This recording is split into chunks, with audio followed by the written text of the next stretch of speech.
Alors Jésus met en avant des enfants à une époque où les enfants ne comptaient pour rien. François Dolto n'était pas encore passé par là, hein.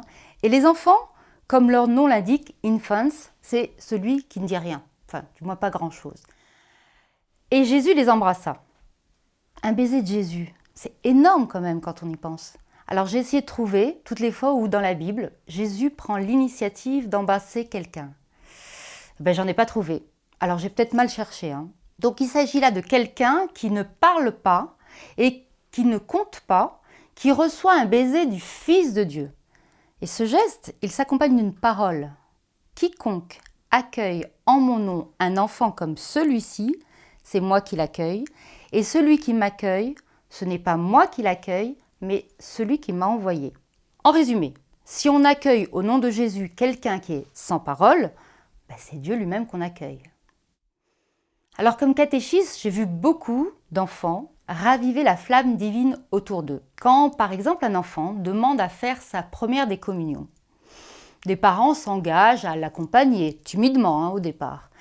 Et au final, ils me disent que grâce à cette préparation, ils ont redécouvert le sens de la messe, qu'ils ne vivent plus l'Eucharistie de la même façon, ou tout simplement que ça leur a donné envie d'y retourner. Et tout ça parce qu'un petit bout de chou de 8-9 ans demande à communier. J'ai aussi assisté à des clins d'yeux extraordinaires. Quand, à l'occasion de la préparation au sacrement de réconciliation, j'ai pas mal de parents qui avaient un mauvais souvenir dans leur enfance de ce sacrement qu'on leur avait peut-être mal présenté et qui, le jour de la fête du pardon, demandent s'ils peuvent aussi se confesser. Alors s'il n'y avait pas eu leur enfant, qui les avait entraînés, peut-être qu'ils seraient passés à côté de la miséricorde de notre Seigneur. Et je ne parle pas des demandes de baptême où dans les familles, on ne parle pas de Dieu parce qu'on laisse le choix. Enfin, sans offrir vraiment le choix, hein. Alors pour finir, une petite anecdote.